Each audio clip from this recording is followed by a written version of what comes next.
when Maya Chen was shoved down the concrete stairs by 3 bullies at Riverside Academy. They had no idea they were attacking a girl who could leap between buildings, scale walls in seconds, and land safely from heights that would break most people's bones.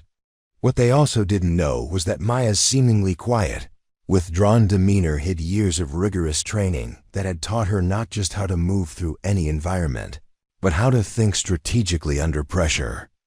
The bullies thought they were targeting an easy victim. They were about to learn they had made the biggest mistake of their lives. Maya had transferred to Riverside Academy in the middle of her junior year, following her mother's job relocation from Portland to the small coastal town of Millhaven. At 17, Maya possessed the lean, compact build of a serious athlete, though most of her new classmates assumed she was just naturally thin. Her black hair was usually pulled back in a practical ponytail, and she favored dark, fitted clothing that allowed for unrestricted movement. What her classmates couldn't see were the calluses on her palms from countless hours gripping concrete ledges, the subtle muscle definition in her forearms from supporting her body weight on fingertips, or the way her eyes automatically mapped every room for potential routes and obstacles. Maya's mother, Dr. Sarah Chen, was a marine biologist who had accepted a research position at the Millhaven Oceanographic Institute. The move had been necessary for her career, but it meant leaving behind everything Maya had built in Portland, including her parkour crew, her training spots, and the underground competitions where she had earned a reputation as one of the most technically skilled athletes in the Pacific Northwest. In Portland, Maya had been known as Ghost for her ability to move through urban environments without being detected, flowing over obstacles like water on stones. The parkour community had been Maya's second family. She had started training at age 12 when her father, a former military contractor, had introduced her to the discipline as a way to build confidence and physical capability.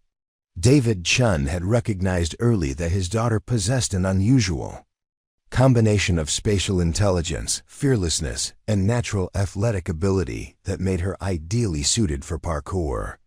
He had encouraged her training not just as a sport, but as a comprehensive system for developing both physical and mental resilience. Maya's father had been killed in a consulting accident when she was 15, leaving mother and daughter to navigate the world as a tight unit.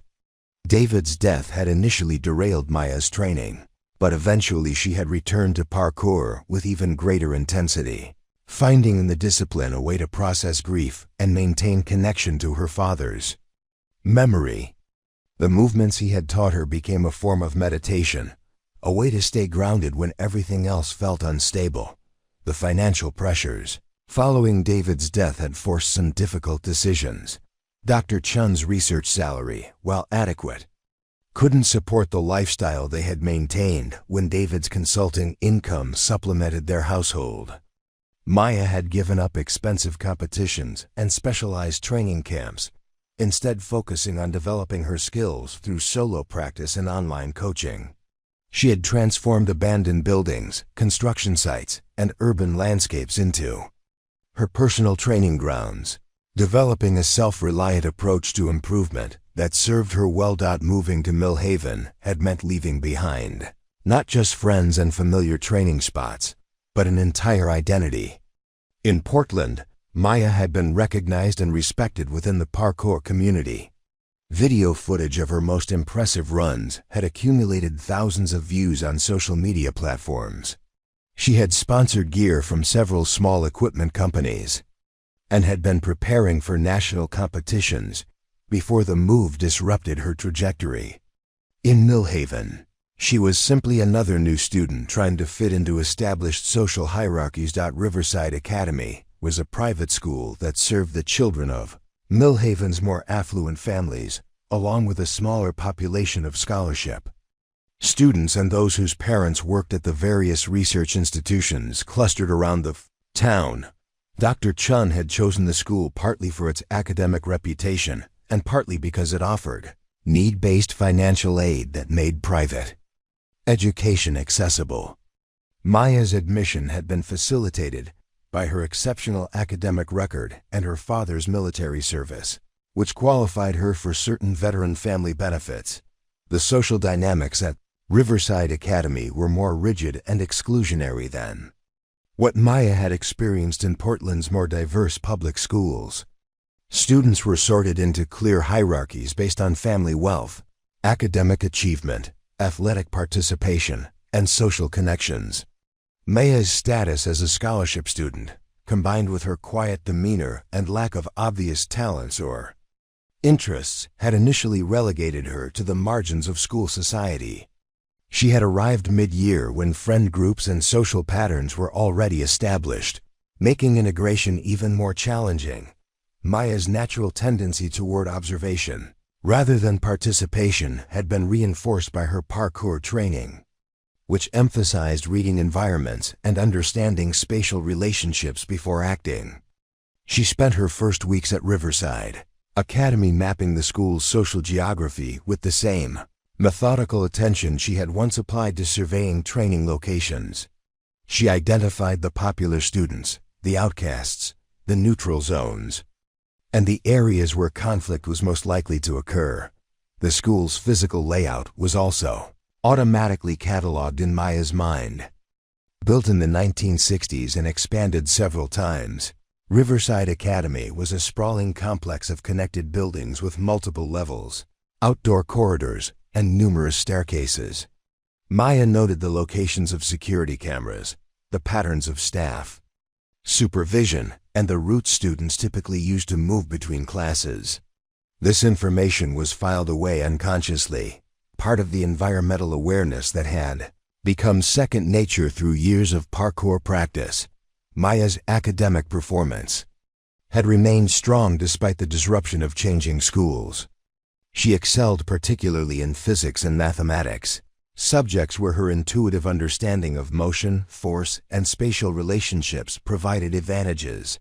Her teachers recognized her intelligence and work ethic, but Maya's reluctance to participate in class discussions or social activities made her somewhat invisible within the school community. She preferred to complete assignments quietly and efficiently, avoiding attention that might require her to explain her background or interests.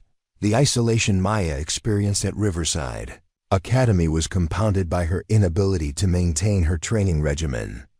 Millhaven's small size and conservative character meant there were few suitable locations for parkour practice, and Maya was reluctant to risk trespassing charges or community complaints that might affect her mother's professional reputation. She had identified a few potential training spots in the more industrial areas of town, but accessing them required careful planning and discretion. Maya's withdrawal from regular training had physical and psychological effects that she struggled to manage. Parkour had been her primary outlet for stress and energy, and without it, she felt increasingly restless and disconnected from her body.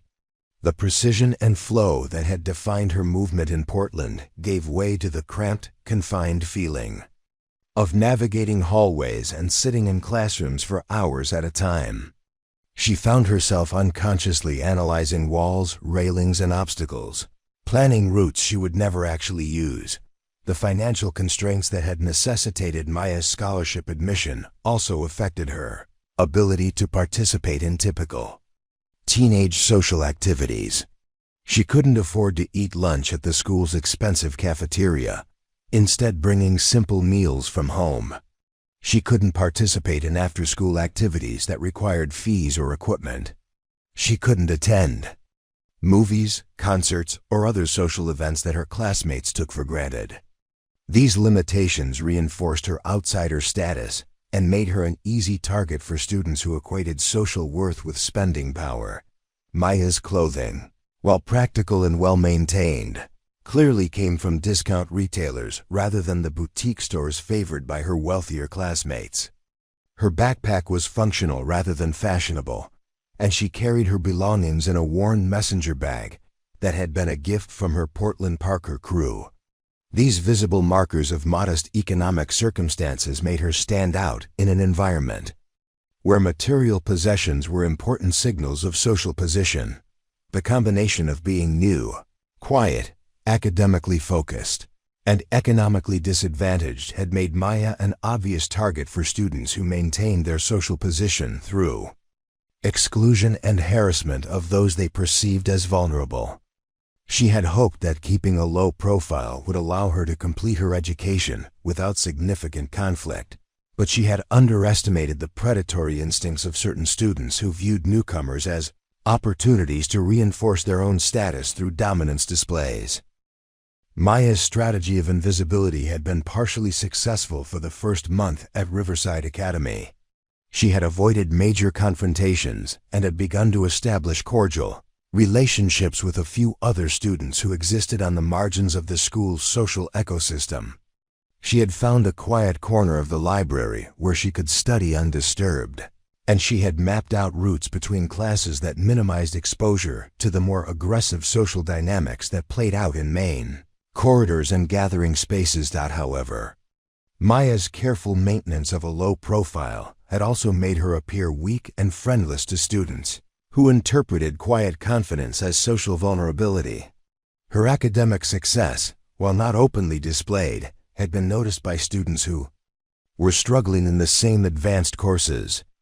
Her disciplined approach to schoolwork and her reluctance to participate in social media or teenage drama had been perceived as arrogance by classmates who couldn't understand choosing solitude over popularity. The parkour skills that had once defined Maya's identity remained hidden beneath her careful facade of normalcy. She had not mentioned her athletic background to anyone at Riverside Academy, partly because she doubted anyone would understand the discipline, and partly because she had learned that revealing unusual talents often attracted unwanted attention. Maya had become skilled at moving through environments without drawing notice, but this ability had come at the cost of the dynamic, expressive movement that had once brought her joy and recognition. Victoria Ashford had ruled Riverside Academy's junior class for 3 years through a carefully orchestrated combination of inherited privilege, strategic cruelty, and an intuitive understanding of teenage social dynamics that would have impressed military tacticians. At 17, Victoria possessed the kind of effortless beauty that appeared in prep school promotional materials: honey blonde hair that caught sunlight perfectly, green eyes that could shift from warm to glacial in seconds, and the lean, athletic build of someone who had never doubted their place in the world. Her father, Richard Ashford, owned the largest real estate development company on the Pacific Coast, with projects spanning from California to Washington State, which meant Victoria had grown up understanding that money was power and power was everything. The Ashford family had been among Millhaven's founding families in the 1800s, and their name appeared on buildings, scholarships, and memorial plaques throughout the town. Victoria's great-great-grandfather had built the original docks that made Millhaven's fishing industry possible, and subsequent generations had expanded into timber, shipping, and eventually real estate development. This legacy meant that Victoria had never experienced uncertainty about her social position or her right to make decisions that affected other people's lives. Victoria's mother, Alina Ashford, served on the boards of 3 charitable organizations and had been featured in Coastal Living magazine for her restoration of the family's Victorian mansion. Alina had taught her daughter that maintaining social position required constant vigilance about who was allowed into their circle and who needed to be excluded. The lessons had been subtle but consistent. Kindness was weakness unless it served a strategic purpose, and showing mercy to social inferiors encouraged them to forget their proper place in the hierarchy. The Ashford family's wealth provided Victoria with advantages that extended far beyond material possessions. She had attended private tutoring sessions since elementary school, ensuring her academic performance remained competitive without requiring exceptional effort. She had received professional coaching in tennis, equestrian sports, and sailing, giving her access to activities that served as both recreation and networking opportunities. Most importantly, she had learned to navigate adult social and business environments with confidence that intimidated peers and impressed authority figures. Victoria's 2 closest allies, Jessica Montenegro and Claire Winters had been carefully selected for their complementary skills and their family's social positions. Jessica's father was a prominent attorney who handled legal matters for several of Millhaven's wealthiest families, while Claire's mother was the editor of the regional lifestyle magazine that covered social events and business developments. The trio had formed their alliance in 8th grade and had maintained their dominance through systematic exclusion of potential rivals and strategic manipulation of social information. Jessica Montenegro possessed the analytical mind of someone destined for law school and the ruthless pragmatism of someone who had watched her father destroy opponents in courtroom battles. She specialized in identifying weaknesses in potential targets and developing comprehensive strategies for exploitation. Jessica understood that sustainable bullying required careful documentation of every action to ensure that adult intervention could be deflected or minimized. She kept detailed records of her campaigns, including screenshots of social media interactions, transcripts of conversations, and assessments of each target's support network. Claire Winters had inherited her mother's talent for information gathering and social manipulation. She maintained extensive networks of contacts throughout the school and the broader community, allowing her to collect gossip, rumors, and personal information that could be weaponized when necessary. Claire understood that controlling information flow was essential to maintaining power, and she had developed sophisticated methods for spreading rumors, creating narratives, and shaping public opinion about their targets. The three girls had perfected their collaborative approach to social dominance over several years of practice. Victoria provided the charisma and family connections that made their group attractive to potential followers. Jessica contributed strategic planning and legal awareness that kept their activities within the boundaries of what could be officially sanctioned.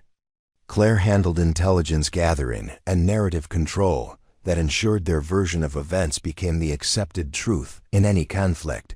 Their target selection process was methodical and purposeful. They focused on students who posed potential threats to their position or who represented opportunities to demonstrate their power to the broader student body. New students were automatically evaluated as potential targets, particularly those who might challenge the established social order through academic achievement, unusual talents, or failure to show proper deference to existing hierarchies. Chen had attracted their attention within days of arriving at Riverside Academy. Her academic performance in advanced courses had been noticed by teachers who praised her work publicly, creating the perception that she might be positioning herself as an intellectual superior. Her quiet confidence had been interpreted as arrogance by students who expected newcomers to demonstrate appropriate humility. Most problematically, Maya's indifference to social media and her refusal to seek approval from popular students had been perceived as a rejection of the social system that Victoria's group worked to maintain. The initial assessment of Maya had revealed several characteristics that made her an ideal target. She was new to the school and lacked established friendships or support networks. She was clearly from a modest economic background, making her vulnerable to attacks based on social class. She was quiet and non-confrontational, suggesting she would be unlikely to retaliate effectively. Most importantly, she appeared to have no special talents or abilities that might make targeting her risky or complicated. Victoria's opening moves against Maya had been subtle and experimental, designed to test her reactions and identify her vulnerabilities. She had made casual comments about Maya's clothing during group discussions, framed as helpful fashion advice rather than direct criticism. She had asked pointed questions about Maya's family background and previous school experiences, probing for information that could be used in future attacks. She had made small gestures of exclusion, such as moving away when Maya approached or ending conversations when Maya entered the room. Maya's failure to respond to these initial provocations had been interpreted as weakness rather than strategic patience. Her continued focus on academic work, despite social pressure, had been seen as stubborn defiance rather than disciplined priorities. Her refusal to seek Victoria's approval or attempt to join the popular group had been viewed as antisocial behavior that justified escalation rather than independence that deserved respect. The escalation had begun with more direct social exclusion. Victoria had organized study groups for advanced courses that specifically excluded Maya, then made sure Maya was aware of what she was missing. She had created social media posts about class projects and school events that featured every student except Maya, making her invisible in the official record of school activities. She had encouraged other students to avoid associating with Maya by suggesting that befriending her would result in social consequences for themselves. Jessica had contributed to the campaign by challenging Maya's academic work in class discussions and questioning her contributions to group projects. She had developed a pattern of asking Maya to explain her reasoning in ways that were designed to make her appear uncertain or unprepared. She had also begun monitoring Maya's social media presence, looking for content that could be criticized or used against her, though Maya's minimal online activity had provided limited opportunities. For this approach, Claire had initiated the rumor campaign that would prove most damaging to Maya's reputation. She had started with relatively harmless speculation about Maya's family situation and economic circumstances, then gradually introduced more malicious claims about her academic integrity, social skills, and personal hygiene. The rumors had been crafted to seem plausible while being impossible to definitively disprove, creating a cloud of suspicion that followed Maya through her daily interactions. The effectiveness of their campaign had been enhanced by the broader social dynamics at Riverside Academy. Students who might have been sympathetic to Maya's situation had been reluctant to associate with her for fear of becoming targets themselves.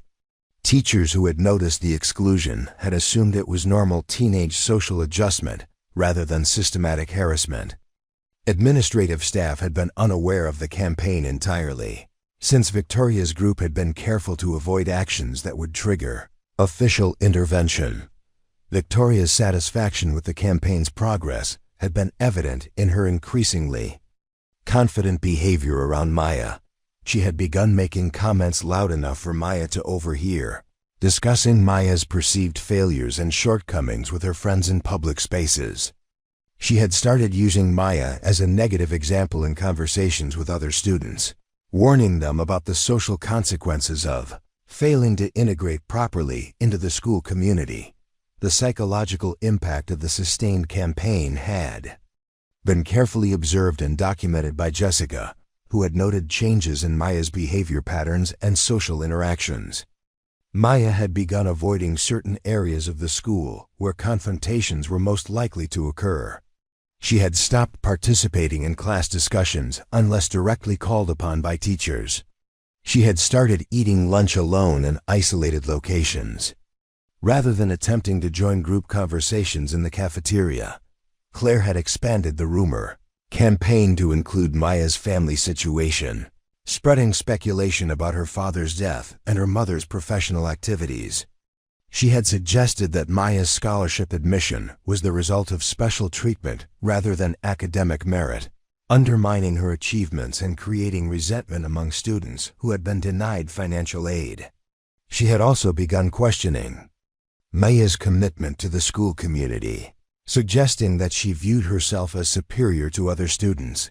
The success of their campaign against Maya had reinforced Victoria's group's position within the school's social hierarchy. Other students had observed the systematic exclusion and had drawn the appropriate conclusions about the consequences of challenging the established order. Teachers had noted Maya's increasing isolation but had attributed it to normal adjustment difficulties rather than coordinated harassment. The administration had received no complaints about bullying behavior, since Maya had not reported the campaign and no other students had been willing to intervene on her behalf. Victoria had begun planning the next phase of escalation, recognizing that Maya's continued presence at the school represented an ongoing challenge to their authority. Maya's refusal to leave or transfer schools, despite the social pressure, had been interpreted as stubborn defiance that required more direct intervention. Victoria had also noted that Maya's academic performance had not declined despite the harassment, suggesting that more intensive measures would be necessary to achieve the desired outcome.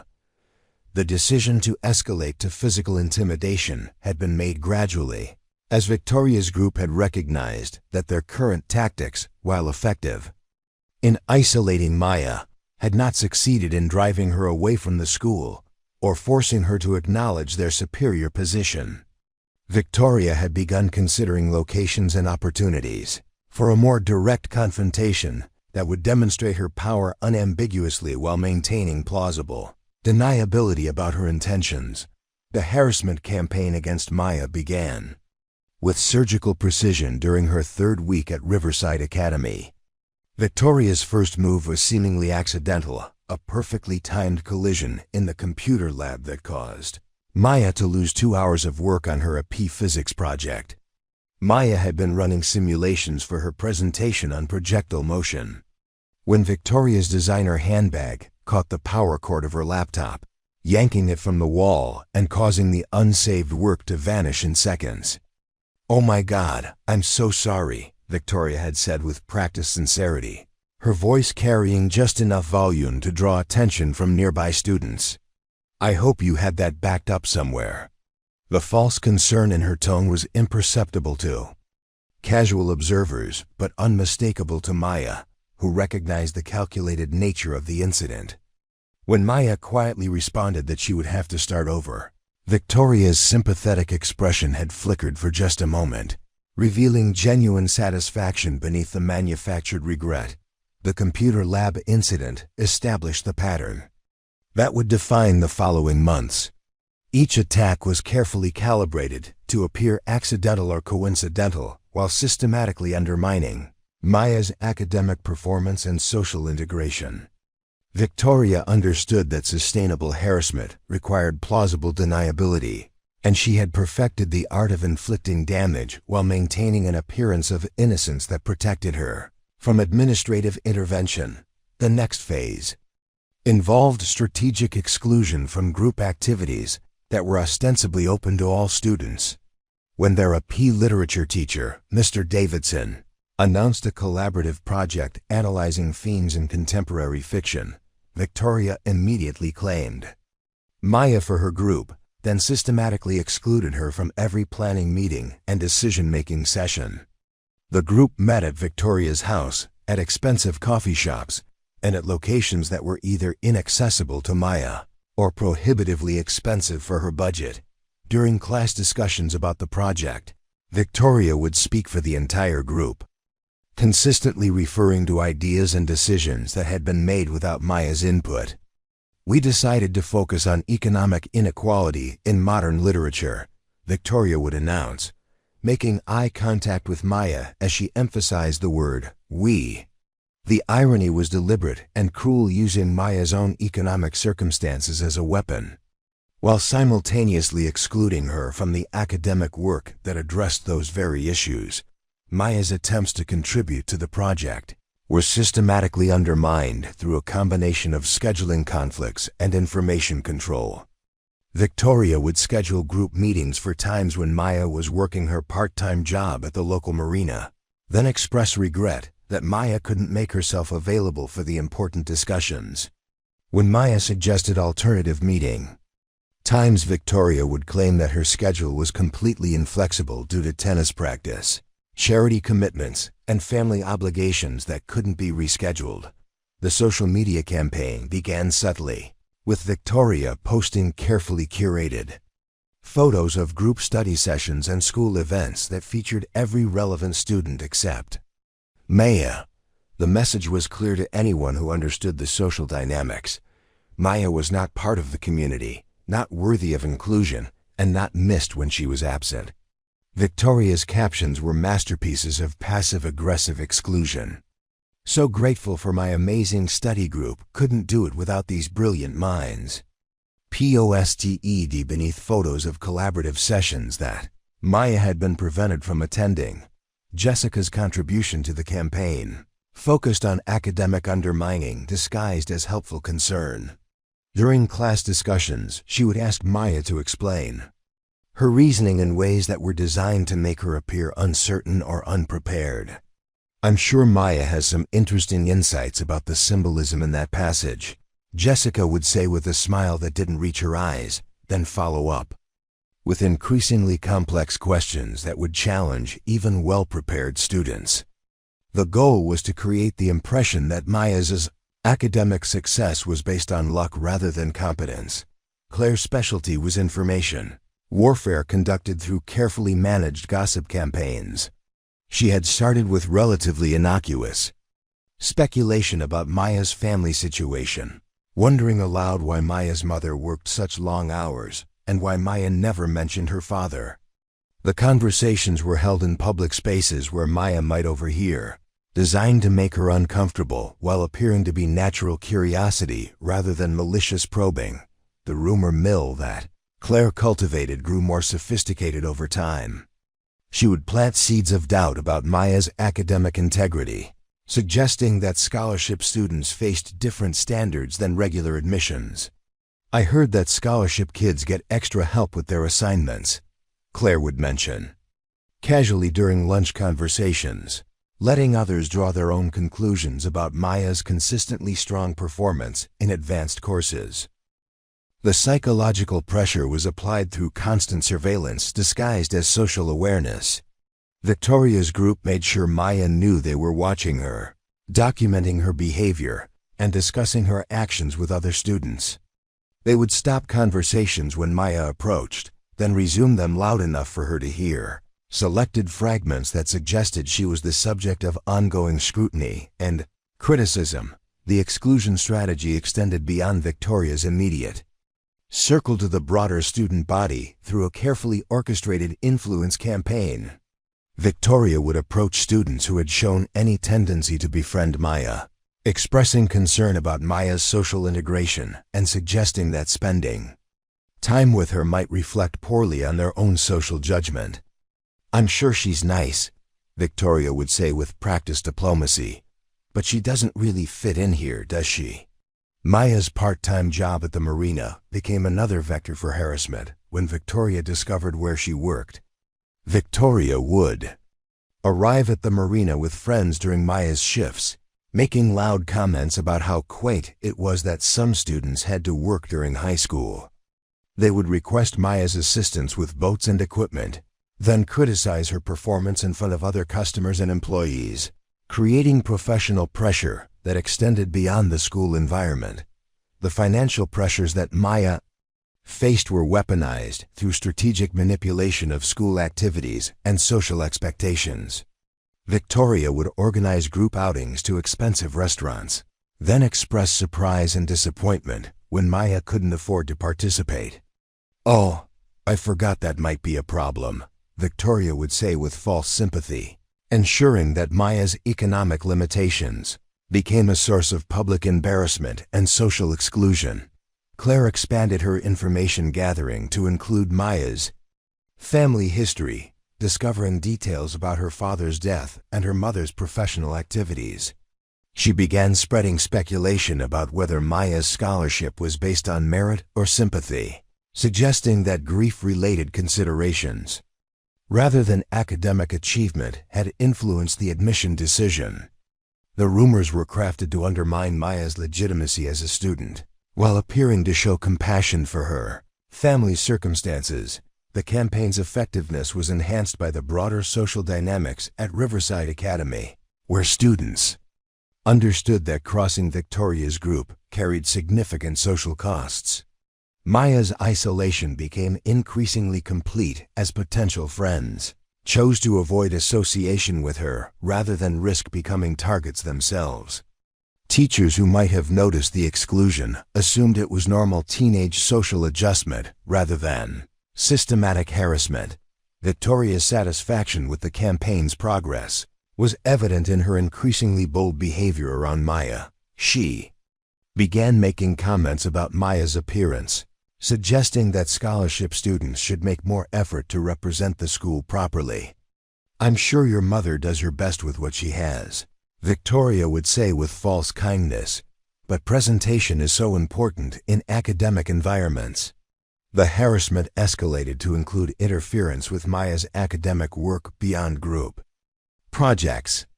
Victoria would borrow library books that Maya needed for research, then return them late with missing pages or damaged covers. She would reserve computer lab time during periods when Maya typically worked on assignments, forcing her to use older, slower machines that made completing technical work more difficult. Jessica's academic undermining became more sophisticated. As she learned Maya's class schedule and study habits, she would ask teachers to clarify assignment requirements in ways that contradicted Maya's understanding, then express concern about whether Maya was keeping up with the coursework. "I want to make sure everyone understands the expectations," Jessica would say with apparent helpfulness, while actually creating confusion about requirements that Maya had correctly interpreted. The social media campaign expanded to include indirect references to Maya's personal life and family circumstances. Victoria would post inspirational quotes about overcoming adversity that were clearly directed at Maya, accompanied by comments expressing gratitude for her own family's stability and support. The message was designed to highlight Maya's vulnerabilities, while appearing to celebrate resilience and strength. Claire's rumor network grew to include speculation about Maya's mental health and social adjustment. She would express concern about Maya's isolation and suggest that scholarship students might need additional counseling support to handle the academic and social pressures of attending Riverside Academy. The rumors were designed to stigmatize Maya while appearing to show compassion for her situation. The harassment campaign's success reinforced Victoria's group's position within the school's social hierarchy. Other students observed the systematic exclusion and drew appropriate conclusions about the consequences of challenging the established order. Maya's continued presence at the school, despite the social pressure, was interpreted as stubborn defiance that required more intensive intervention rather than resilience that deserved respect. Maya's first attempt to seek help came during her 6th week at Riverside Academy, when the cumulative weight of daily harassment had begun affecting her sleep and concentration. She had hoped that documenting the incidents would provide the evidence needed for administrative intervention, but she quickly discovered that the school's anti-bullying policies were designed more for protection of institutional liability than actual student welfare. The carefully worded guidelines required 3 separate documented incidents of direct harassment before any formal investigation could be initiated, and even then, the burden of proof remained entirely on the victim to demonstrate intentional malice rather than coincidental social dynamics. Dr. Patricia Hawthorne, the school's guidance counselor, had been selected for her position based on her ability to manage difficult situations with minimal disruption to the school's reputation and operations. She possessed advanced degrees in educational psychology and had attended numerous professional development workshops on bullying prevention, but her practical experience consisted primarily of managing minor scheduling conflicts and college application anxieties for privileged students whose parents expected immediate solutions to any problems their children encountered. Maya's meeting with Dr. Hawthorne took place in a small office decorated with motivational posters and comfortable furniture designed to create an atmosphere of trust and openness. The counselor had listened sympathetically as Maya described the systematic exclusion, the academic sabotage, and the social media campaign that had made her daily existence at Riverside Academy increasingly difficult. Dr. Hawthorne had taken careful notes, asked appropriate follow-up questions, and expressed genuine concern about Maya's situation.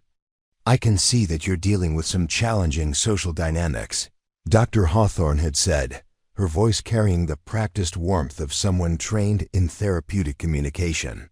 "Starting at a new school during junior year is never easy. And it sounds like you're experiencing some particularly difficult adjustment issues." The subtle reframing of systematic harassment as adjustment issues had been Maya's first indication that the meeting would not produce the results she had hoped for. Dr. Hawthorne had explained that the school's bullying prevention policies were designed to address clear patterns of direct harassment that could be documented and verified through multiple sources. The incidents Maya described, while certainly unpleasant, fell into gray areas that made official intervention complicated. The computer lab collision could have been genuinely accidental. The group project exclusion might reflect natural social preferences rather than deliberate targeting. The social media posts, while hurtful, did not contain explicit threats or direct attacks that would violate the school's technology use policies. Have any of these students made direct threats against you? Dr. Hawthorne had asked, consulting her notes and the official incident report form that would need to be completed if formal action were to be taken. Maya had been forced to admit that no explicit threats had been made, though the implication of escalating consequences had been clear in every interaction. Have you witnessed any of these incidents being discussed or planned by the students involved? Again, Maya had no direct evidence of conspiracy, only the unmistakable pattern of coordinated harassment that any objective observer could recognize. The counselor had explained that addressing social exclusion and peer conflict required a delicate balance between protecting students' rights and preserving the natural social dynamics that were an inevitable part of adolescent development. The school administration was committed to maintaining a safe environment for all students, but they also recognized that teenage social relationships were complex and that administrative intervention in peer conflicts could sometimes create more problems than it solved. Dr. Hawthorne had offered several suggestions for improving Maya's social integration at Riverside Academy. She could join extracurricular activities that would provide opportunities to meet like-minded students and develop friendships based on shared interests. She could speak with her teachers about being assigned to different group projects that might allow her to work with other students.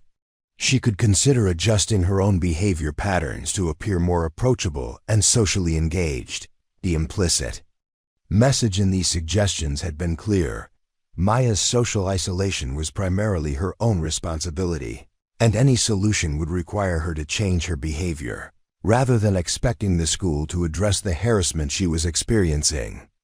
The burden of proof for bullying was so high that victims were effectively required to solve their own problems while protecting the school from liability and avoiding confrontation with influential families whose children might be involved in questionable behavior.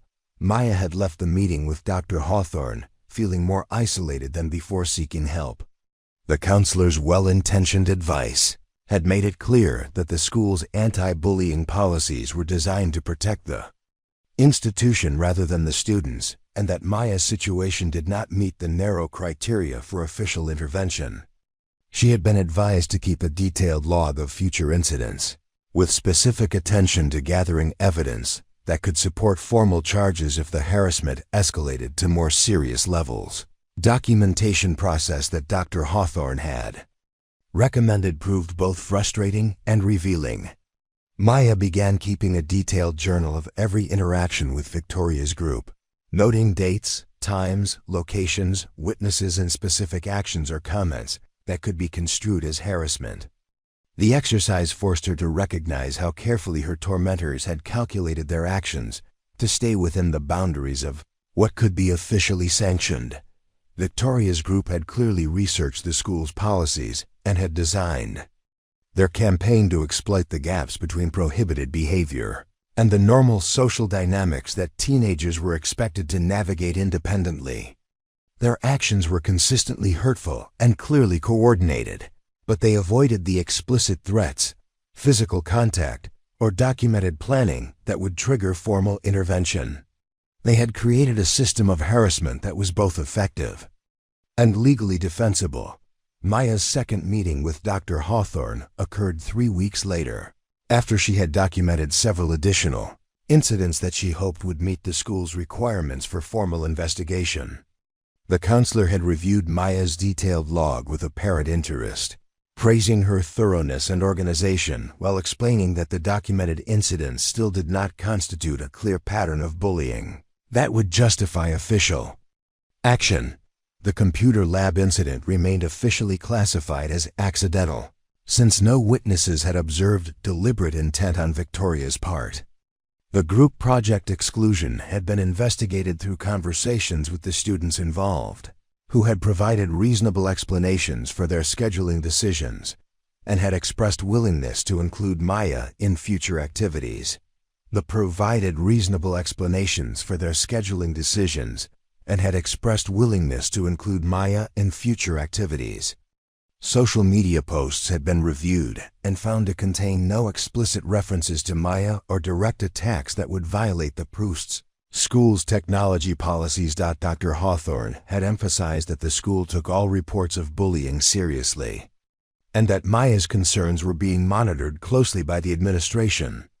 However, the incidents she had documented represented the kind of social conflict that was common in any school environment and that students were expected to resolve through improved communication and social skills development rather than administrative intervention. The counselor had arranged for Maya to meet with the school student mediation coordinator, who could facilitate conversations between Maya and the students with whom she was experiencing conflict.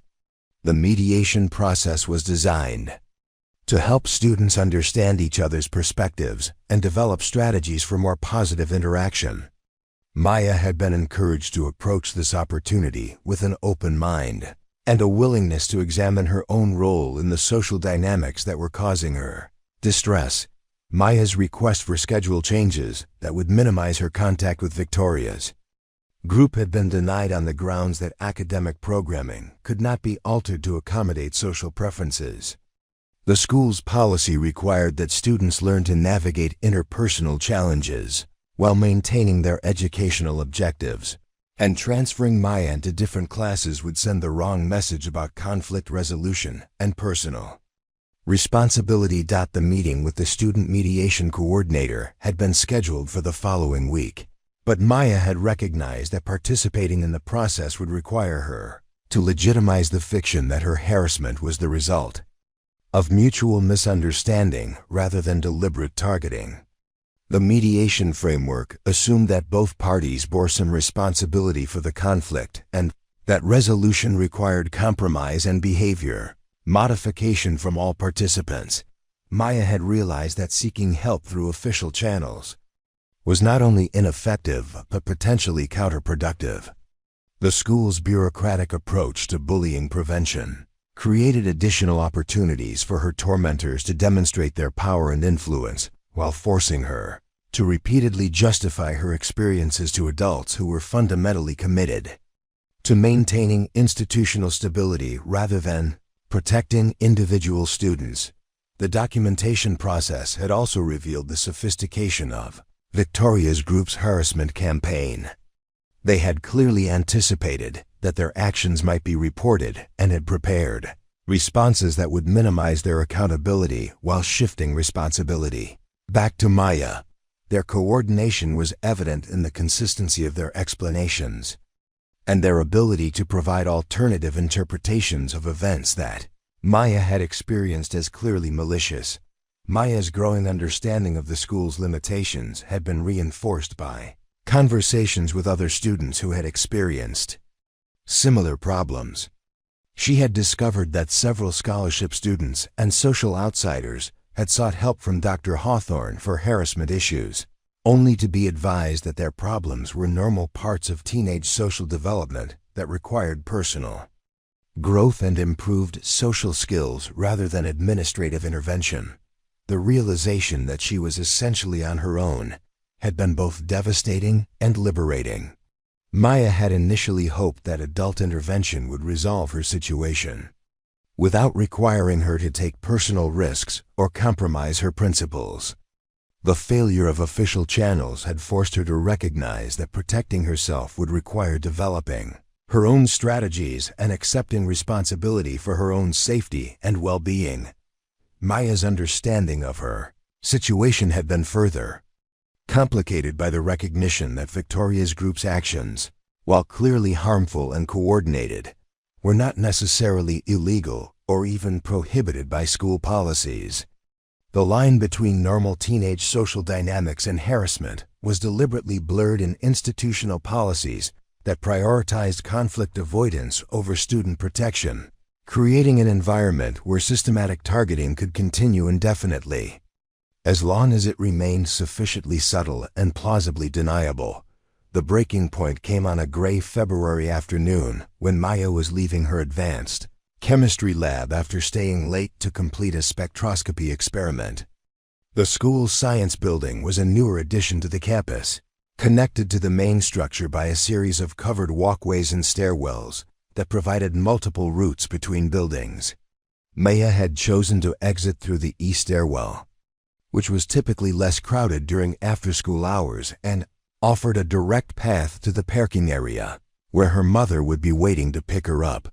The east stairwell was a utilitarian concrete structure built in the 1980s, during the school's last major expansion. It consisted of 2 flights of stairs separated by a landing, with metal handrails that had been painted and repainted numerous times over the decades. The stairwell was lit by fluorescent fixtures that cast harsh shadows and created blind spots at the landing and lower levels. During regular school hours, the area buzzed with student traffic, but after 4 p.m., it was typically deserted except for the occasional teacher or maintenance worker. Maya had been carrying her chemistry textbook, lab notebook, and a folder containing her completed spectroscopy data when she encountered Victoria, Jessica, and Claire waiting on the upper landing. The timing was not coincidental. Victoria's group had been monitoring Maya's schedule and had identified her pattern of staying late for lab work on Tuesdays and Thursdays. They had positioned themselves to intercept her during a time when the stairwell would be empty and their conversation would be private. "Well, look who finally decided to show up," Victoria had said, her voice carrying the confident malice that Maya had learned to recognize as a prelude to escalation. Victoria was wearing her tennis team warm-up jacket and carrying a designer gym bag that probably cost more than Maya's mother made in a week. Her blonde hair was pulled back in a perfect ponytail, and her makeup was flawless despite having allegedly just finished athletic practice. The contrast with Maya's worn jeans and secondhand sweater was deliberate and unmistakable. Jessica and Claire had positioned themselves to block Maya's path down the stairs, creating a physical barrier that forced her to engage with the group rather than simply walking past them. Jessica's normally composed demeanor showed signs of nervous energy, suggesting that this confrontation had been planned rather than spontaneous. Claire's expression was harder to read, but her body language indicated discomfort with the situation that was about to unfold. "I heard you've been spreading lies about us," Victoria continued, taking a step closer to Maya. The accusation was carefully crafted to put Maya on the defensive while providing justification for whatever actions would follow. Maya had not spread any lies about Victoria's group, but she had documented their harassment behavior and had discussed the situation with Dr. Hawthorne, which could be construed as making accusations against them. Maya had attempted to de-escalate the situation by denying the accusation and expressing her desire to simply leave the building. "I haven't said anything about you to anyone," she had replied, keeping her voice steady despite the adrenaline that was beginning to flood her system. Her parkour training had taught her to remain calm under pressure, but it had also given her an acute awareness of spatial relationships and potential threats that was making her increasingly concerned about her tactical position. "That's not what we heard," Jessica had interjected, her voice carrying the prosecutorial tone that made her contributions to their harassment campaign particularly effective. "Dr. Hawthorne told us that you've been making some pretty serious allegations about bullying and harassment. That's a very serious accusation to make without proof." The revelation that the guidance counselor had discussed Maya's complaints with the accused students was both shocking and revealing about the school's actual commitment to protecting victims of harassment. Claire had remained silent during the initial exchange, but her positioning continued to block Maya's escape route, while she appeared to be serving as a lookout for approaching teachers or other students. Her role in the confrontation was clearly defined but limited, suggesting that she was an unwilling participant who had been pressured into cooperation rather than an enthusiastic collaborator in whatever Victoria had planned. The conversation had continued for several minutes, with Victoria and Jessica taking turns challenging Maya's version of events and demanding that she admit to making false accusations about their behavior. Maya had maintained her position that she had simply reported incidents that had actually occurred, but she had also recognized that arguing with them was unlikely to improve her situation. Her primary goal had become extracting herself from the confrontation without escalating the conflict. "Look, I just want to go home," Maya had said, attempting to move around Jessica toward the stairs. "My mom is waiting for me in the parking lot, and I don't want to be late." The mention of her mother's presence had been intended to remind Victoria's group that Maya's absence would be noticed and investigated if she failed to appear at the designated pickup time. Victoria's expression had hardened at Maya's attempt to end the conversation. "You're not going anywhere until we settle this," she had said, her voice carrying a level of threat that crossed the line from verbal harassment to intimidation. "You think you can just make up stories about us and then walk away like nothing happened? That's not how this works." The physical confrontation had begun when Maya had attempted to push past Jessica to reach the stairs. Jessica had grabbed Maya's arm to prevent her from leaving, and Maya had pulled away with enough force to break free from her grip. The brief physical contact had provided Victoria with the justification she needed to escalate the situation to the level of violence that she had apparently been planning from the beginning. "She pushed me," Jessica had exclaimed, though Maya had clearly been defending herself rather than initiating aggression. The false accusation had been designed to provide cover for Victoria's response and to create a narrative that would protect them from consequences if the confrontation was reported to school authorities. Victoria had stepped forward aggressively, using her height and athletic build to intimidate Maya while backing her toward the edge of the landing. "You want to get physical?" Victoria had demanded, her voice rising with apparent anger. "Let's see how tough you really are without your little victim act." The accusation that Maya was pretending to be a victim was particularly cruel, given that Victoria's group had spent months systematically tormenting her. Maya had found herself backed against the metal railing at the edge of the landing, with Victoria standing directly in front of her and Jessica and Claire positioned to prevent any escape. The tactical situation was completely disadvantageous, and Maya had realized that she was in serious physical danger. Her parkour training had taught her to assess threats quickly and accurately, and every instinct was telling her that Victoria was prepared to use violence to resolve their conflict. "I don't want to fight you," Maya had said, her voice carrying the controlled calm that she had learned from years of managing fear during challenging climbs and dangerous maneuvers. "Can we please just end this and go our separate ways?" The request for peaceful resolution had been both genuine and tactical, providing one final opportunity for de-escalation while also establishing that Maya had attempted to avoid violence. Victoria's response had been swift and decisive. Without warning, she had placed both hands on Maya's chest and shoved her backward with considerable force. The push had been powerful enough to lift Maya off her feet and send her tumbling backward over the railing toward the concrete stairs. Below, the attack had been clearly premeditated and executed with the apparent intent to cause serious injury. Maya's parkour training had automatically engaged the moment she realized she was falling. Her body had instinctively shifted into a defensive position, with her arms protecting her head and her legs positioned to absorb impact.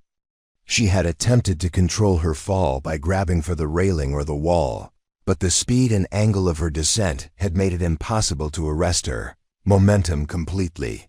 The impact with the concrete stairs had been devastating despite Maya's training.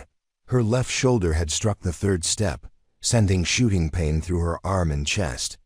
Her hip had hit the fifth step, and her head had bounced off the seventh step with enough force to cause immediate disorientation.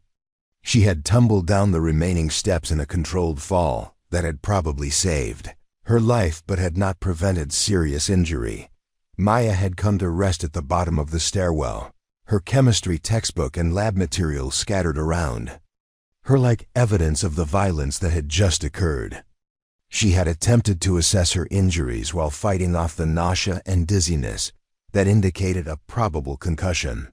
Her left arm was numb and unresponsive, and her right leg was sending sharp pain signals that suggested significant trauma. Silence from the top of the stairwell had lasted only a few seconds before.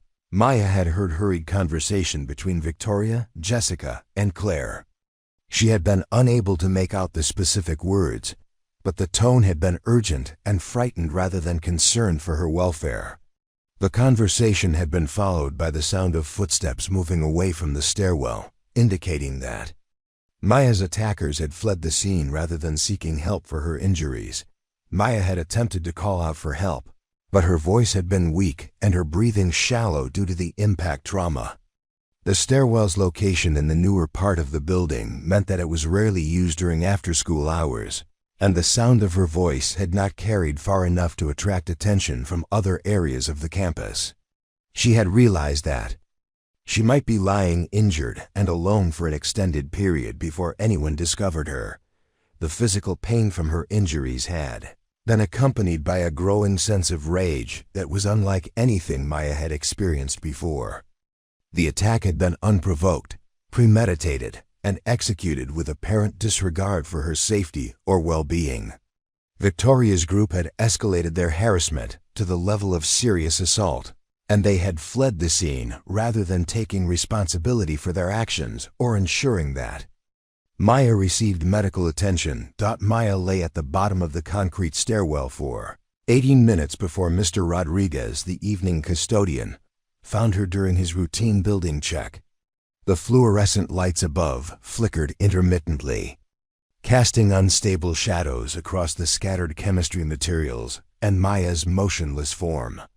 Her left arm was twisted at an unnatural angle, and a thin line of blood had trickled from a cut on her forehead where she had struck the concrete step. The silence in the stairwell was broken only by the distant hum of the cafe building's ventilation system and Maya's labored breathing. During those 18 minutes of isolation, Maya's mind had processed the attack with a clarity that surprised her. Despite the pain radiating through her body and the disorientation from her head injury, she found herself analyzing the incident with the methodical precision that her parkour training had developed. She replayed Victoria's positioning, the timing of the push, and the coordination between the three attackers. What had happened was not a spontaneous confrontation that had escalated beyond control. It had been a planned assault designed to cause serious harm. Rodriguez had been working at Riverside Academy for 12 years and had seen his share of student injuries from athletic accidents and typical teenage mishaps. However, when he discovered Maya at the bottom of the stairwell, his first instinct was that something was fundamentally wrong with the scene. Students who fell accidentally on stairs typically remained near the point of impact, but Maya's position suggested that she had tumbled the entire length of the stairwell with considerable force. The distribution of her belongings also indicated that she had been carrying them when she fell, ruling out the possibility that she had tripped while running or moving carelessly. The custodian had immediately called for emergency medical assistance and had notified the school's administrative office of the incident. While waiting for the paramedics to arrive, he had remained with Maya, providing what comfort he could while being careful not to move her in ways that might aggravate her injuries. Maya had been conscious but disoriented, able to respond to basic questions but unable to provide a clear account of what had happened to her. The paramedics who responded to the emergency call had been professionals from Millhaven General Hospital's emergency medical services. They had performed a preliminary assessment of Maya's injuries and had determined that she required immediate transportation to the hospital for comprehensive evaluation and treatment. The extent of her injuries, particularly the potential head trauma and the obvious damage to her left arm, had warranted lights and sirens transport rather than routine ambulance service. Dr. Sarah Chen had been in her laboratory at the Millhaven Oceanographic Institute when she received the call about Maya's accident. The drive to the hospital had been a blur of anxiety and worst-case scenarios as she tried to process the limited information that the school had provided. Maya had been injured in a fall down the stairs, was conscious but disoriented, and was being transported to the emergency room for evaluation. The sparse details had left Dr. Chen's imagination to fill in the gaps, with increasingly frightening possibilities. The reunion between mother and daughter in the hospital's emergency room had been emotionally devastating for both of them. Maya's normally composed and confident demeanor had been replaced by the vulnerability of serious injury, while Dr. Chen had struggled to maintain her professional composure in the face of her daughter's obvious pain and distress. The sight of Maya's injuries, the swollen and discolored left arm, the bandaged head wound, and the various abrasions and contusions had made the reality of the situation impossible to minimize or rationalize. Chen's background in scientific research had trained her to ask detailed questions and to analyze available evidence before drawing conclusions. However, her initial focus had been entirely on Maya's medical needs rather than the circumstances that had led to her injuries. The hospital's emergency room staff had been skilled and attentive, but their primary concern had been treating Maya's injuries rather than investigating how those injuries had occurred. The diagnostic process had revealed the full extent of Maya's injuries over the course of several hours. X-rays had shown a compound fracture of her left radius that would require surgical intervention to repair properly. CT scans had revealed a moderate concussion with associated brain swelling that would need to be monitored carefully for signs of complications.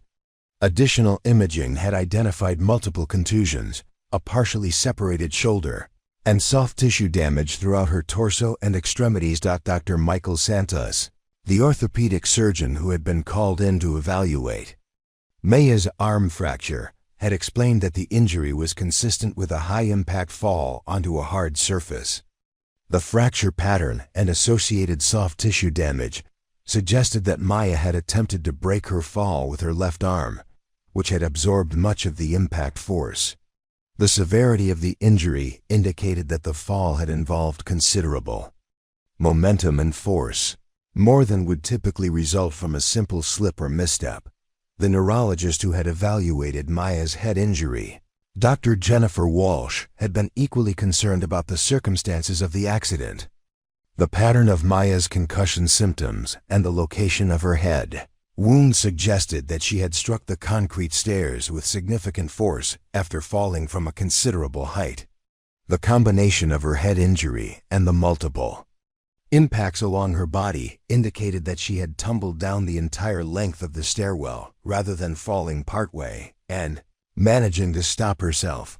Maya's initial account of the incident had been limited and somewhat confused due to the effects of her concussion. She had reported that she had been leaving the chemistry lab when she had encountered Victoria, Jessica, and Claire on the stairwell. There had been a confrontation about her complaints to Dr. Hawthorne, and then she had found herself falling down the stairs. The details between the confrontation and the fall had been unclear, and Maya had been unable to provide a coherent explanation of exactly how she had ended up tumbling down the concrete steps. Dr. Chen had initially accepted the possibility that Maya's fall had been accidental, perhaps the result of a heated argument that had led to pushing or shoving that had escalated beyond what anyone had intended. However, as Maya's medical treatment had progressed and her thinking had become clearer, the details of the incident had become more disturbing. Maya had described Victoria's deliberate positioning, the coordinated blocking of her escape route, and the forceful push that had sent her over the railing toward the concrete stairs below. The realization that Maya had been the victim of a deliberate assault rather than an unfortunate accident had fundamentally changed Dr. Chen's understanding of her daughter's situation at Riverside Academy. The months of social isolation and academic difficulties that Maya had described had suddenly taken on a more sinister character. What Dr. Chen had assumed were normal teenage social conflicts had apparently been part of a systematic campaign of harassment that had culminated in serious physical violence. Maya's hospitalization had provided her with time to reflect on the escalation of her situation and to consider her options for moving forward. The physical pain from her injuries had been manageable with medication, but the psychological impact of the attack had been more difficult to process. She had been assaulted by classmates who had faced no immediate consequences for their actions, and she had been forced to rely on a school administration that had already demonstrated its inability or unwillingness to protect her from harassment. The financial implications of Maya's injuries had become apparent as the medical bills had begun to accumulate. Dr. Chen's insurance through the Oceanographic Institute had covered most of the hospital costs, but the co-payments, deductibles, and ongoing physical therapy expenses had represented a significant financial burden for their household. The attack had not only caused Maya physical and emotional trauma, but had also created economic hardship that would affect their family for months or years to come. Maya's recovery had been complicated by the intersection of her physical injuries and her academic responsibilities. The timing of the attack, occurring in the middle of the spring semester, had meant that she would miss several weeks of classes during a critical period for a course preparation and college application activities. The concussion had made reading and concentration difficult, requiring accommodations that would affect her academic performance even after her return to school. The isolation that Maya had experienced during her hospitalization had provided her with an opportunity to reassess her situation and to consider alternatives to the passive approach she had been taking toward her harassment. The attack had demonstrated that Victoria's group was willing to escalate their campaign to the level of serious violence, and that the school's official channels for addressing such behavior were inadequate for protecting students from determined tormentors. Dr. Chen had attempted to address Maya's situation through conversations with school administrators, but these efforts had been frustrating and ultimately ineffective. The school's investigation of the incident had focused on determining whether safety protocols had been followed rather than examining the circumstances that had led to the confrontation. The administration had expressed concern about Maya's injuries and had promised to review security measures, but they had shown little interest in holding Victoria's group accountable for their role in the attack.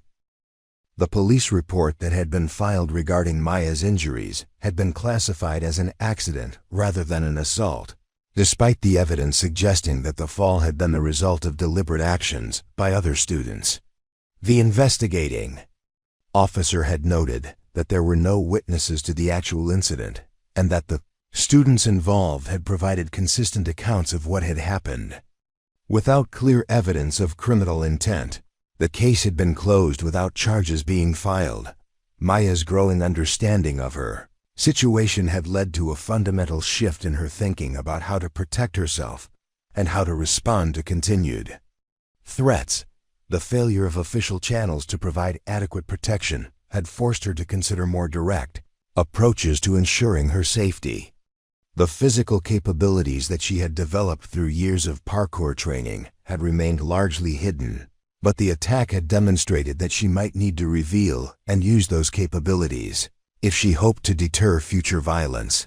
The anger that Maya had felt immediately after the attack had evolved into a more focused determination to prevent similar incidents from occurring again. She had begun to understand that her survival at Riverside Academy would depend on her ability to demonstrate that she was not the helpless victim that Victoria's group had assumed her to be.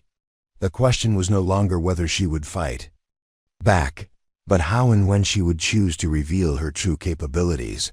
Maya's father had been a decorated Marine Corps sergeant who had served 2 tours in Afghanistan before transitioning to civilian life as a construction foreman and part-time security consultant. David Chen had discovered parkour during his military service, where it had been incorporated into combat training exercises designed to help soldiers navigate urban environments quickly and efficiently. After Maya had shown early interest in gymnastics and rock climbing, David had recognized that his daughter possessed the natural attributes, spatial awareness, fearlessness, and exceptional body control that would make her an outstanding practitioner of parkour.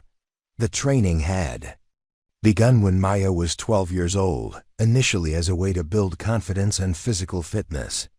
David had converted their garage into a basic training facility, installing foam padding on the walls and ceiling, building wooden obstacles of various heights and configurations, and creating a safe environment where Maya could practice fundamental movements without risk of serious injury.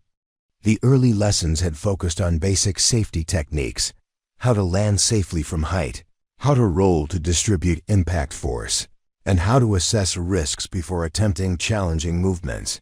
David's approach to teaching parkour had been methodical and disciplined, reflecting his military background and his understanding that sloppy technique could result in serious injury or death. He had emphasized the mental aspects of the discipline as much as the physical skills, teaching Maya to read environments, identify potential hazards, and plan routes that would minimize risk while maximizing efficiency. The training had been as much about developing tactical thinking as about building athletic ability. The bond between father and daughter had been strengthened by their shared commitment to parkour training. David had been impressed by Maya's natural ability and her willingness to push herself beyond her comfort zone, while Maya had appreciated her father's patient instruction and his insistence on proper technique over flashy moves. Their training sessions had become a form of meditation, a way of connecting with each other while developing skills that would serve Maya throughout her life. David's death in a construction accident when Maya was 15 had devastated both mother and daughter, but it had also left Maya with a comprehensive foundation in parkour that extended far beyond basic athletic ability. David had taught her to think strategically about movement, to assess threats and opportunities quickly, and to maintain calm focus under pressure. These skills had been developed through years of practice in challenging environments, and they had become as natural to Maya as walking or breathing. After her father's death, Maya had continued training independently, using online resources and video tutorials to expand her skills while maintaining the disciplined approach that David had instilled. She had joined the Portland parkour community, where she had learned from other practitioners and had begun to develop her own style that emphasized technical precision over dramatic acrobatics.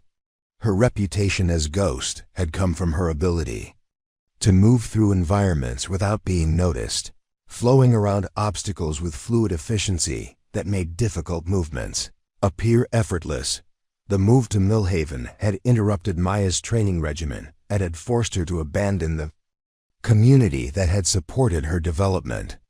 However, the skills she had acquired over years of practice had not disappeared, and her body had retained the muscle memory and spatial awareness that had made her one of Portland's most accomplished young practitioners.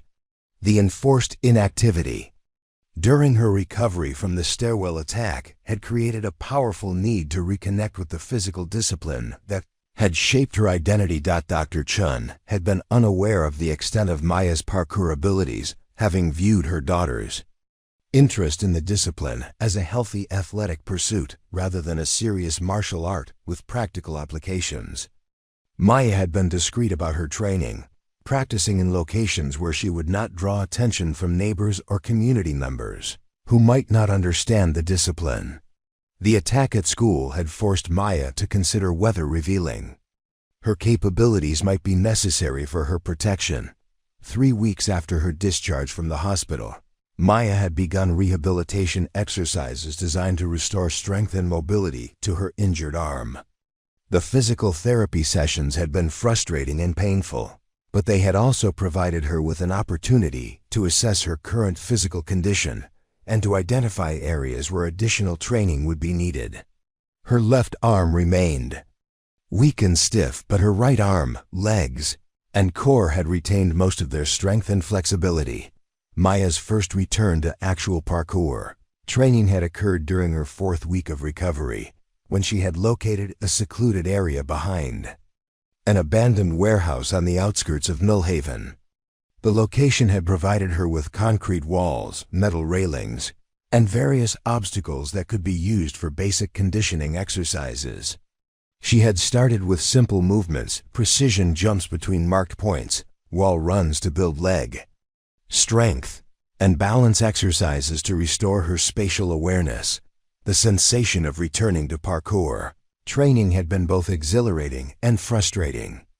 Maya's body had remembered the movements, but her injured arm had limited her ability to perform many of the techniques that had once been second nature.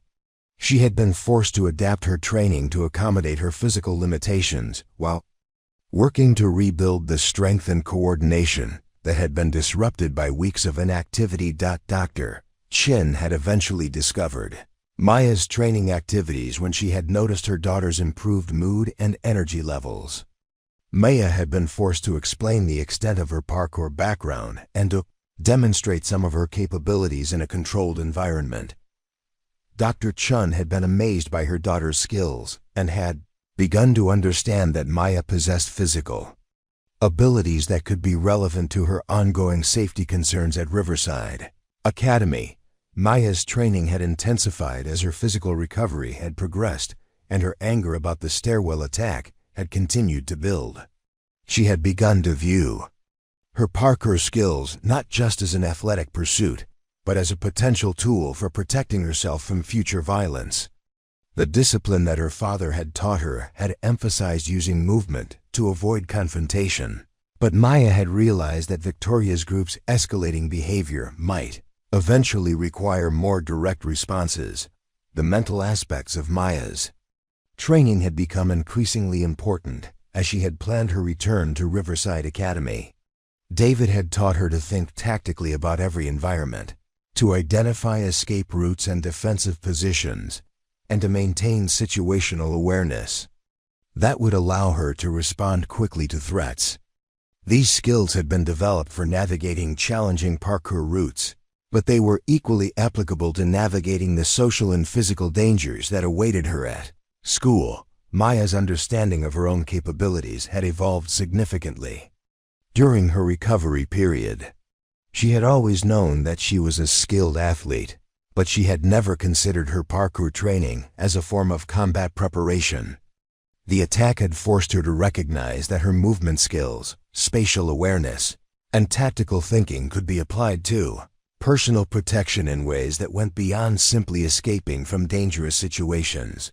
The emotional impact of returning to parkour training had been as significant as the physical benefits. Maya had reconnected with the discipline that had shaped her identity and had provided her with a sense of empowerment that had been missing since her father's death. The fluid movements and controlled breathing that were central to parkour practice had helped her process the trauma of the stairwell attack while building her confidence for the challenges that lay ahead. Maya's training had also provided her with time to think strategically about her situation at Riverside Academy. She had realized that Victoria's group had attacked her because they had perceived her as helpless and vulnerable. Her quiet demeanor and apparent lack of defensive capabilities had made her seem like a safe target who would not retaliate effectively. Revealing her true abilities might change that calculation and might deter future attacks. Dr. Chen had begun to understand that Maya's parkour training represented more than athletic skill development. The discipline had taught Maya to think independently, to assess risks accurately, and to maintain emotional control under pressure. These qualities had been developed through years of practice in challenging environments. and they had prepared Maya to handle difficult situations with maturity and tactical awareness that exceeded her chronological age. The decision to reveal her parkour abilities had been complicated by Maya's understanding that doing so would fundamentally change her relationship with the school community. She had spent months maintaining a low profile and avoiding attention, but demonstrating her physical capabilities would inevitably attract notice from students, teachers, and administrators. The question was whether the benefits of deterring future attacks would outweigh the risks of increased scrutiny and potential misunderstanding. Maya's training had also forced her to confront the ethical implications of using her skills for personal protection. David had taught her that parkour was about overcoming obstacles and finding creative solutions to movement challenges, not about dominating or intimidating others. However, the failure of official channels to protect her from harassment had created a situation where self-defense might be necessary for her survival. The physical conditioning that Maya had rebuilt during her recovery had been accompanied by a mental preparation that reflected her growing determination to take control of her situation. She had spent hours visualizing potential confrontations and planning her responses to various scenarios. The tactical thinking that had been developed through parkour training had been applied to the social and physical challenges that awaited her return to school. Maya's transformation during her recovery period had been observed by Dr. Chen with a mixture of pride and concern. Her daughter had clearly developed exceptional physical and mental capabilities through years of dedicated training, but the circumstances that were forcing her to consider using those capabilities were deeply troubling. Dr. Chen had begun to understand that Maya's parkour background might be relevant to her ongoing safety at Riverside Academy, but she had also recognized that her daughter was preparing for confrontations that could have serious consequences. Maya's return to Riverside Academy, after 6 weeks of recovery, had been carefully planned and strategically executed. She had chosen to return on a Monday morning in late March, when the spring semester was entering its final phase and students were focused on upcoming AP examinations and college application deadlines. The timing had been deliberate. Maya had wanted to observe the school environment and assess any changes in social dynamics before making decisions about how to proceed with her education and her personal safety.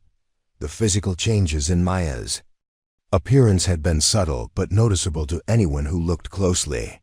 Her left arm remained in a lightweight brace that allowed for mobility while protecting the healing fracture, but her overall posture and movement patterns had shifted in ways that reflected her renewed confidence and physical conditioning. Weeks of focused training had restored much of her strength and flexibility, while the emotional processing of the attack had hardened her resolve to protect herself from future violence. Maya's first day back had been marked by a mixture of curiosity and careful avoidance from her classmates. Students who had witnessed her harassment or who had heard about the stairwell incident had approached her with expressions of sympathy and concern, while others had maintained their distance out of uncertainty about how to interact with someone who had been the victim of such a serious attack. The social dynamics that had defined her first semester at Riverside Academy had been complicated by the knowledge that Maya had been seriously injured and that the circumstances of her injury remained officially unexplained. Victoria's group had been notably absent from Maya's immediate vicinity during her first week back, though Maya had been aware of their presence through peripheral observation and the reactions of other students. The trio had apparently been advised by their families or by school administrators to avoid direct contact with Maya while the investigation into the stairwell incident remained officially ongoing. However, Maya had noticed that they continued to monitor her activities and had maintained their coordinated approach to social manipulation and information control. Maya's academic performance had remained strong despite the disruption caused by her extended absence. Her teachers had been understanding about her need for accommodations related to her concussion symptoms, and she had been able to make up most of the work she had missed through independent study and modified assignments. The intellectual challenge of advanced coursework had provided her with a welcome distraction from the social tensions that surrounded her return to school. The most significant change in Maya's approach to her daily routine had been her systematic observation and documentation of Victoria's group's behavior patterns. Using skills that had been developed through years of parkour practice, spatial awareness, pattern recognition, and tactical thinking, Maya had begun to map the social and physical geography of Riverside Academy with the precision of a military reconnaissance mission.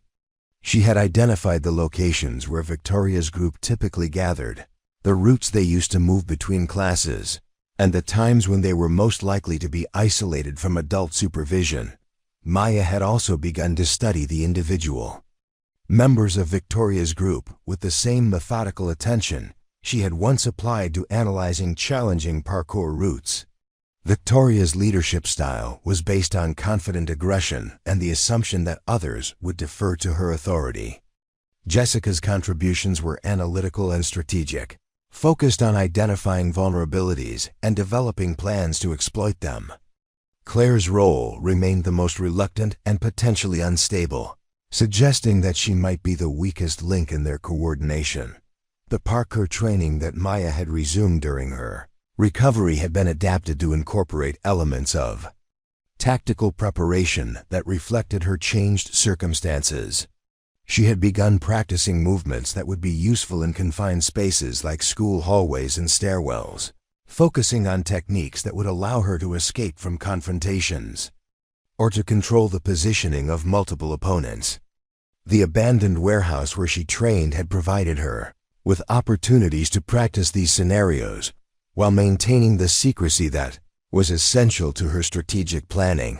Maya's mother had become increasingly aware of her daughter's preparations and had expressed concern about the potential consequences of any confrontation with Victoria's group. Dr. Chen had encouraged Maya to focus on completing her education and avoiding situations that might lead to additional conflict.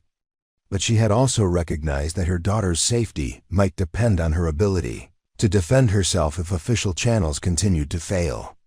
The conversation between mother and daughter had been difficult and emotional, but it had also been necessary for establishing clear understanding of the risks and responsibilities involved.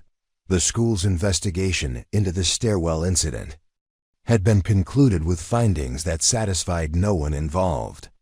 The official report had determined that Maya's injuries were the result of an accidental fall that had occurred during a verbal altercation between students, and that while the confrontation had been regrettable, there was insufficient evidence to support charges of assault or intentional harm.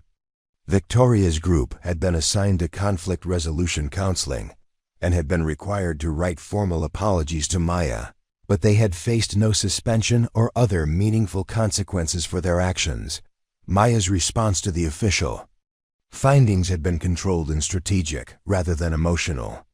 She had accepted the school's conclusions publicly while privately recognizing that the inadequate investigation had confirmed her understanding that she would need to rely on her own resources for protection. The formal apologies from Victoria's group had been carefully worded documents that accepted no responsibility for causing her injuries while expressing regret that she had been hurt during their conversation. The social dynamics surrounding Maya's return had been further complicated by the reactions of other students who had witnessed or heard about the harassment campaign against her. Some students had expressed admiration for her resilience and had begun to include her in conversations and activities that had previously been closed to her. Others had maintained their distance out of fear that associating with her might make them targets for Victoria's group.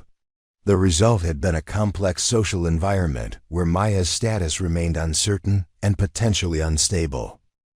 Maya's observation of Victoria's group during her first month back had revealed that their confidence had been shaken by the intensity of scrutiny that had followed the stairwell incident. They had been more careful about their actions and had avoided the kind of obvious harassment that had characterized their previous campaign against Maya. However, Maya had also noticed signs that they were planning some form of retaliation or escalation that would allow them to reassert their dominance while avoiding the kind of attention that had resulted from the stairwell attack. The tactical analysis that Maya had developed through parkour training had been applied to understanding the school's physical layout and security systems. She had identified the locations of surveillance cameras, the patterns of faculty supervision, and the areas where confrontations were most likely to occur without adult intervention. This information had been compiled into a comprehensive understanding of the school environment that would be essential for any defensive actions she might need to take. Maya's physical conditioning had continued to improve during her first month back at school, as she had been able to supplement her evening training sessions with careful practice of basic movements during school hours. The school's hallways and stairwells had provided opportunities for subtle exercises that helped maintain her flexibility and spatial awareness while appearing to be normal student behavior. Her injured arm had continued to heal, and she had gradually been able to incorporate more complex movements into her practice routine. The psychological preparation that Maya had undertaken during her recovery had been tested and refined through daily exposure to the social environment that had previously caused her so much distress. She had maintained emotional control during encounters with Victoria's group and had avoided the kind of reactive behavior that might have provided them with opportunities to escalate conflicts. Her ability to remain calm and focused under pressure had been strengthened by the knowledge that she possessed capabilities that her tormentors did not suspect. Maya's strategic thinking had been focused on identifying the optimal time and location for a confrontation that would decisively end Victoria's group's harassment campaign. She had recognized that any such confrontation would need to be private enough to avoid immediate adult intervention, while being public enough to ensure that word of the outcome would spread throughout the school community. The demonstration of her capabilities would need to be impressive enough to deter future attacks while being restrained enough to avoid serious injury or legal consequences. The weeks of observation and preparation had also provided Maya with opportunities to identify potential allies and to assess the reactions of other students to her changed status. She had noticed that several students who had previously avoided her had begun to show signs of respect for her resilience and determination. The social isolation that had characterized her first semester at Riverside Academy had begun to diminish as other students had recognized that Maya represented something different from the typical victims of Victoria's group's harassment campaigns. Maya's understanding of her own capabilities had been refined through careful practice and self-assessment. She had tested her speed, agility, and tactical awareness in controlled environments, and had developed confidence in her ability to handle multiple opponents if necessary. However, she had also recognized that using her parkour skills in a confrontational context would require different techniques and strategies than those used in athletic or recreational practice. The final element of Maya's preparation had been the development of a clear plan for the confrontation that she had come to believe was inevitable. Victoria's group had demonstrated their willingness to use violence, and their continued presence at the school represented an ongoing threat that could not be managed through avoidance or official channels. Maya had chosen the location, timing, and tactical approach that would give her the best chance of success while minimizing the risk of serious consequences. The only remaining question was when Victoria's group would provide her with the opportunity to implement her plan. The confrontation that Maya had been preparing for arrived on a Thursday afternoon in mid-April, when the spring weather had drawn most students outside to enjoy the warmth and sunshine during their free periods. Maya had been leaving the library after completing research for her AP history essay when she had noticed Victoria, Jessica, and Claire positioned near the main entrance to the academic building. Their placement had been strategic rather than coincidental. They had been monitoring the library exits and had positioned themselves to intercept Maya when she emerged from her study session. The timing of the confrontation had been carefully chosen by Victoria's group to coincide with the period between regular classes and after-school activities, when faculty supervision was minimal and most students were either heading home or moving to extracurricular commitments. The main hallway where they had positioned themselves was typically busy during class changes, but became relatively isolated during the transition periods when students were focused on their individual schedules rather than social interactions. Maya had immediately recognized the tactical situation and had understood that Victoria's group had been planning this encounter for some time. Their positioning blocked her most direct route to the parking lot where her mother would be waiting, while their coordination suggested that they had developed a specific plan for the confrontation. Maya's weeks of observation had prepared her for this moment, and she had automatically begun assessing the physical environment and identifying potential advantages and disadvantages. The hallway where the confrontation was taking place had been constructed during the school's original building phase in the 1960s, with high ceilings, polished concrete floors, and large windows that provided natural lighting during daytime hours. The space was wide enough to accommodate significant student traffic during busy periods, but it also contained several architectural features, pillars, alcoves, and intersecting corridors that could be used tactically by someone with advanced spatial awareness and movement skills. Victoria had initiated the confrontation with the confident aggression that had characterized her previous interactions with Maya. "We need to talk," she had announced, her voice carrying the authority of someone who was accustomed to having her demands met without question. Her positioning had been deliberately intimidating, with Jessica and Claire flanking her in a formation that was designed to project group strength while limiting Maya's options for avoiding the encounter. Maya's response had been controlled and strategic, reflecting the weeks of mental preparation that had preceded this moment. "I'm just trying to get to my ride," she had replied, her voice steady despite the adrenaline that was beginning to flood her system. The parkour training that had taught her to remain calm during challenging maneuvers had been directly applicable to managing the stress of this confrontation, and she had automatically shifted into the focused mental state that had served her well during difficult climbs and complex route planning. Jessica had contributed to the confrontation by stepping forward to block Maya's path more directly. "You're not going anywhere until we settle this," she had said, her tone carrying the prosecutorial confidence that made her particularly effective at cornering opponents.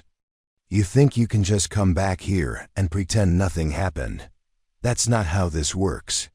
The legal terminology and systematic approach that characterized Jessica's harassment techniques had been evident in her careful framing of the encounter.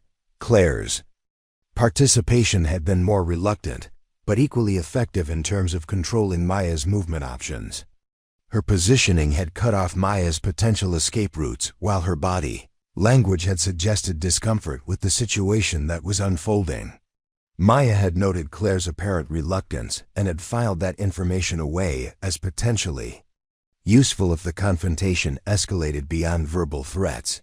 The conversation had continued for several minutes, with Victoria and Jessica taking turns challenging Maya's version of the stairwell incident and demanding that she acknowledge their version of events. Maya had maintained her position that she simply wanted to complete her education without further conflict, but she had also recognized that Victoria's group was determined to reassert their dominance through this confrontation. The careful control that she had maintained over her emotional responses had been tested by their continued provocations. Victoria's escalation of the confrontation had been predictable, but still shocking in its deliberate nature. "You think you're so smart," she had said, moving closer to Maya in a way that was clearly intended to intimidate. "But you're still just a pathetic scholarship kid who doesn't belong here. Maybe you need another reminder of your place." The threat had been unmistakable, and Maya had recognized that Victoria was preparing to use physical force to reinforce her message. The moment when Victoria had reached out to grab Maya's arm had been the trigger that Maya had been waiting for. The physical contact had provided her with the legal justification for self-defense, while also giving her the opportunity to demonstrate capabilities that Victoria's group had never suspected. Maya's response had been swift, precise, and completely unexpected by her attackers. Maya's initial movement had been a simple but effective technique that she had practiced countless times during her parkour training. She had used Victoria's forward momentum against her, stepping aside and redirecting Victoria's grab into a controlled fall that had sent her tumbling toward the nearest pillar. The movement had been fluid and natural, appearing almost accidental to anyone who might have been observing from a distance. Victoria's impact with the pillar had been hard enough to stun her without causing serious injury, and Maya had immediately followed up with a demonstration of her mobility that had left Jessica and Claire frozen in shock. Using the hallway's architectural features as parkour obstacles, Maya had flowed over and around the physical barriers with a speed and grace that had been impossible for her opponents to match or counter. Jessica's attempt to tackle Maya had been met with a precise sidestep and a controlled push that had sent her sliding across the polished floor toward the windows. The movement had been calculated to be impressive without being dangerous, demonstrating Maya's ability to control the confrontation while avoiding the kind of serious injury that would have legal consequences. Jessica's impact with the wall had been cushioned by her backpack, but the force had been sufficient to knock the wind out of her and to establish Maya's dominance of the situation. Claire's response to Maya's unexpected capabilities had been to back away from the confrontation, rather than attempting to continue the attack. Her reluctance to participate in the harassment campaign had been confirmed by her unwillingness to engage in physical confrontation with someone who had demonstrated superior skills and tactical awareness. Maya had noted Claire's withdrawal and had focused her attention on Victoria and Jessica, who were both struggling to process what had just happened. The entire physical confrontation had lasted less than 30 seconds, but it had fundamentally altered the power dynamics between Maya and Victoria's group. Maya had demonstrated that she possessed capabilities that made her a dangerous opponent rather than a vulnerable victim, while Victoria and Jessica had been forced to confront the reality that their assumptions about Maya's helplessness had been completely wrong. Maya's positioning after the brief physical exchange had been strategic and defensive, placing her near the main exit while maintaining visual contact with all three of her opponents. Her breathing had remained controlled despite the physical exertion, and her stance had projected calm confidence rather than aggressive threat. The parkour training that had taught her to flow through challenging environments had been directly applicable to managing the aftermath of the confrontation. Victoria's recovery from her impact with the pillar had been marked by a mixture of shock, anger, and growing fear. She had clearly expected Maya to be passive and submissive, and the discovery that Maya possessed advanced physical skills had challenged her fundamental assumptions about their relationship. The confident aggression that had characterized Victoria's previous interactions with Maya had been replaced by uncertainty and defensive positioning. Jessica's attempt to reassert control over the situation had been met with Maya's calm but unmistakable warning that any further physical aggression would be met with escalated responses. "I've been trying to avoid this," Maya had said, her voice carrying the quiet authority of someone who had just demonstrated superior capabilities. "But if you want to keep pushing, I'm ready for whatever comes next." The statement had been delivered without emotion or threat, but its implications had been clear to everyone present. The resolution of the confrontation had been achieved through Maya's strategic withdrawal rather than continued violence. She had maintained her defensive positioning while moving toward the exit, making it clear that she was not interested in prolonging the conflict, but was prepared to defend herself if necessary. The demonstration of her capabilities had been sufficient to achieve her objectives without creating the kind of serious injuries that would have required medical attention or police intervention. The immediate aftermath of the confrontation had been marked by stunned silence from Victoria's group as they had processed what had just occurred. Maya had used the moment to extract herself from the situation while maintaining her tactical awareness and readiness to respond to any renewed attacks. The weeks of preparation and training had culminated in a decisive demonstration that had permanently altered the balance of power between Maya and her tormentors.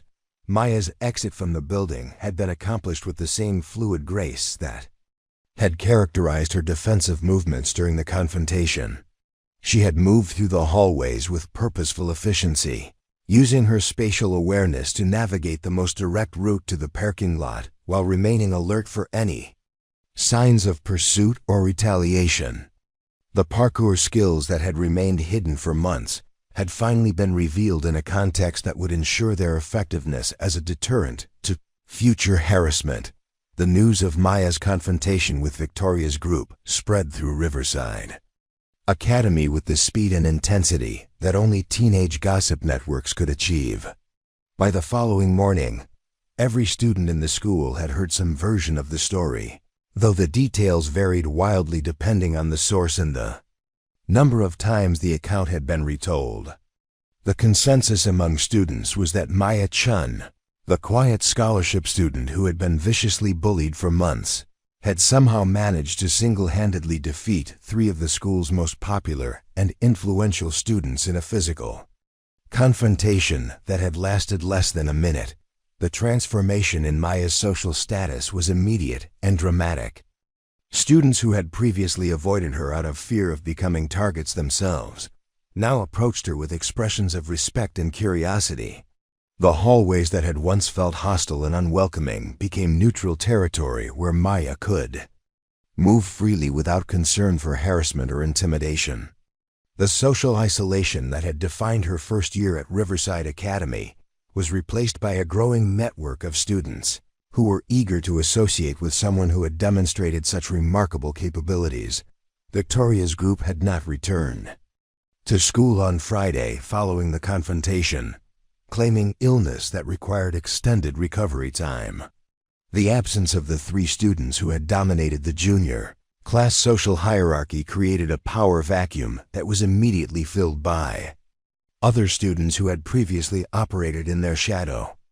The systematic exclusion and intimidation that had characterized the school's social dynamics began to break down as students recognized that the seemingly untouchable bullies had been decisively defeated by someone they had underestimated: Maya's teachers had noticed the change in her classroom behavior and academic performance, though they had not immediately connected the improvement to the confrontation that had occurred outside their direct observation.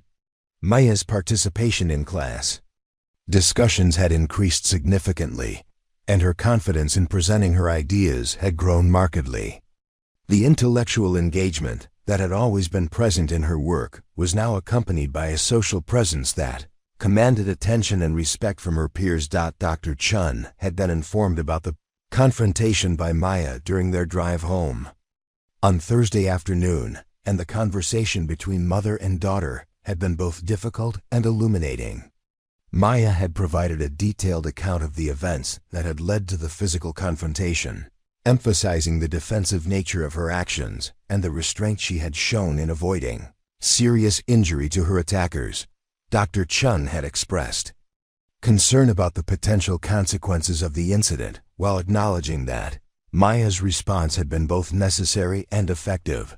The school's investigation into the hallway confrontation had been initiated by reports from students who had witnessed the aftermath of the incident, though no faculty members had directly observed the physical altercation.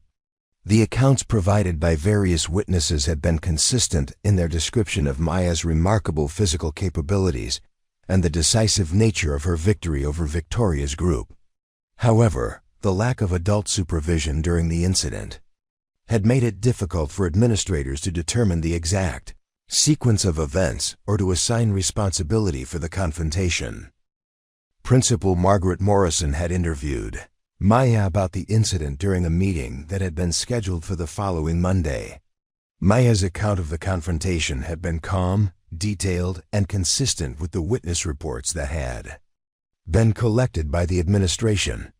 She had emphasized that Victoria's group had initiated the confrontation and that her response had been purely defensive, designed to protect herself from physical harm while avoiding serious injury to her attackers.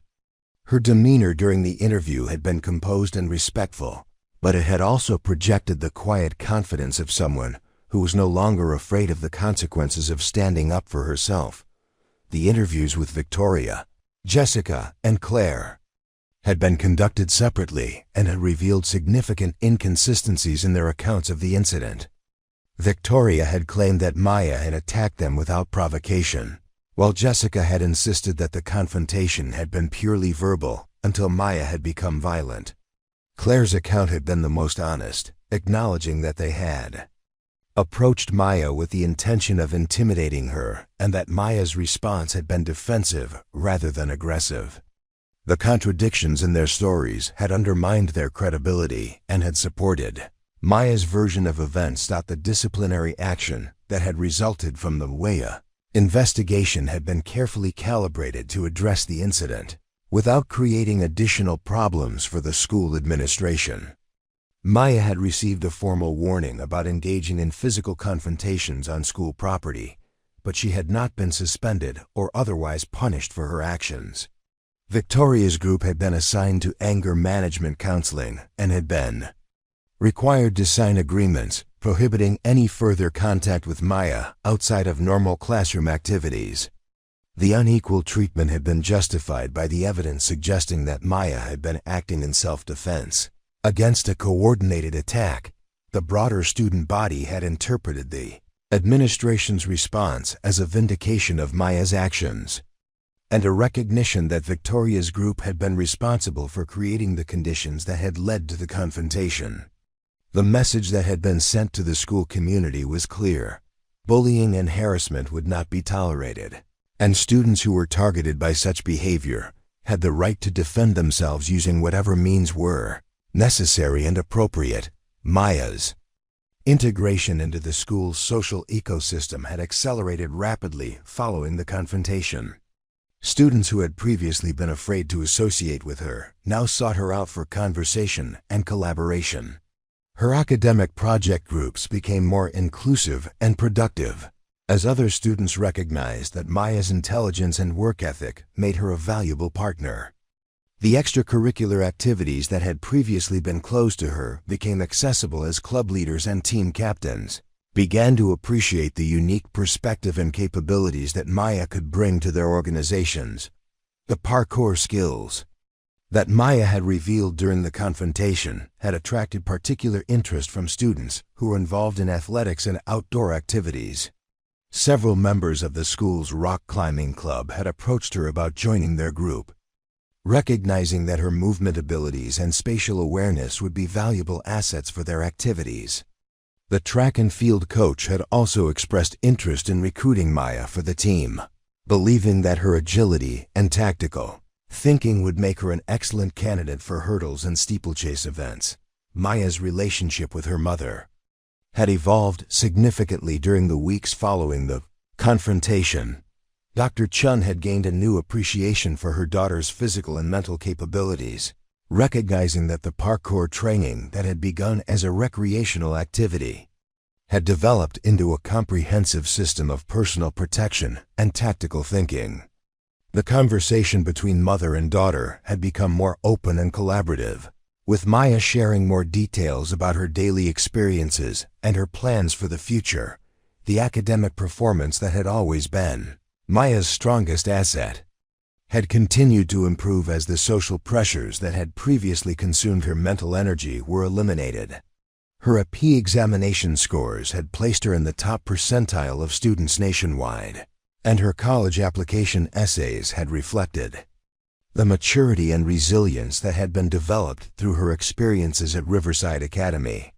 The scholarship opportunities that had seemed uncertain during her first semester had become more accessible as her overall profile had been enhanced by the demonstration of her character and capabilities. The long-term consequences of the confrontation had extended beyond Maya's immediate social situation to affect the broader culture of Riverside Academy. Students who had previously engaged in bullying and harassment had been forced to reconsider their behavior in light of Maya's example. The understanding that victims of harassment might possess hidden capabilities and might be willing to use those capabilities for self-defense had created a more cautious and respectful environment throughout the school community. Victoria's group had eventually returned to school, but their influence and social position had been permanently diminished. By their defeat, Victoria herself had transferred to a different school at the end of the academic year, claiming that she needed a fresh start in a new environment. Jessica had remained at Riverside Academy, but had focused her energy on academic pursuits rather than social manipulation. Claire had approached Maya privately to offer a genuine apology for her participation in the harassment campaign, and the two students had developed a cordial relationship based on mutual respect and understanding. Maya's senior year at Riverside Academy had been marked by academic excellence, social acceptance, and personal growth that had been made possible by her willingness to defend herself when official channels had failed to provide adequate protection.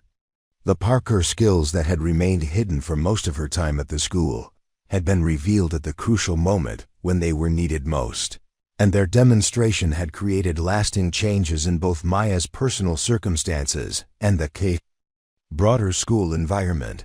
The college applications that Maya had submitted during her senior year had reflected the comprehensive development that had occurred during her time at Riverside Academy. Her academic achievements had been complemented by leadership roles in extracurricular activities, community service projects, and athletic pursuits that had showcased her diverse capabilities and interests. The personal essays that had accompanied her applications had described her experiences with adversity and her development of resilience and self-advocacy skills that would serve her well in any future challenges that the scholarship offers that Maya had received from several prestigious universities had recognized not only her academic excellence, but also her character and potential for continued growth and contribution to campus communities. The financial support that had been provided through these scholarships had eliminated the economic barriers that had once seemed insurmountable, allowing Maya to pursue her educational goals without the financial pressures that had complicated her family situation. The legacy that Maya had left at Riverside Academy had been one of courage, resilience, and the importance of standing up for oneself when faced with systematic harassment and intimidation. Her example had inspired other students to develop their own capabilities and to resist the kind of bullying behavior that had once been accepted as inevitable in teenage social environments. The school's policies and procedures had been revised to provide better protection for students who were targeted by harassment, and the administration had become more responsive to reports of bullying and more willing to take decisive action when such behavior was identified. 5 years later, Chen stood before a packed auditorium at the University of California, delivering the keynote address for the National Anti-Bullying Conference. Her audience included educators, administrators, and students from across the country who had come to hear from the young woman, whose story had inspired legislative changes in school safety policies nationwide.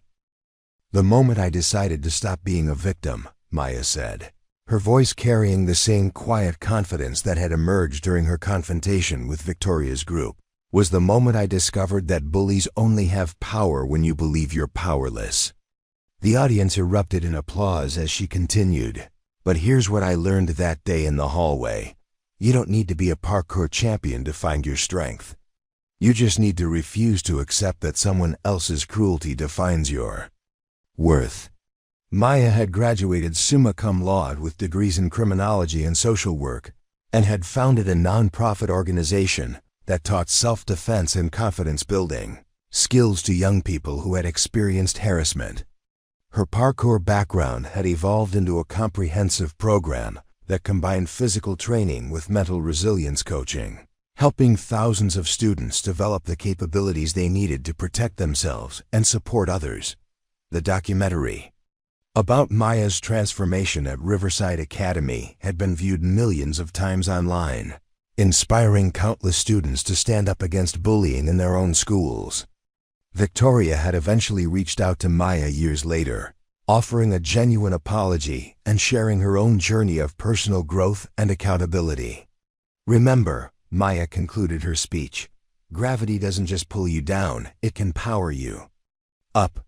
Sometimes the fall teaches you how to fly." What did you think of Maya's incredible transformation? Have you ever had to stand up to bullies in your own life? Share your stories in the comments below. Your experience might inspire someone else to find their strength. If this story moved you, smash that subscribe button and hit the notification bell so you never miss our powerful real-life stories of courage and resilience. We post new inspiring content every week that proves ordinary people can do extraordinary things when they refuse to give up. Subscribe now for more amazing stories of people who turned their darkest moments into their greatest victories.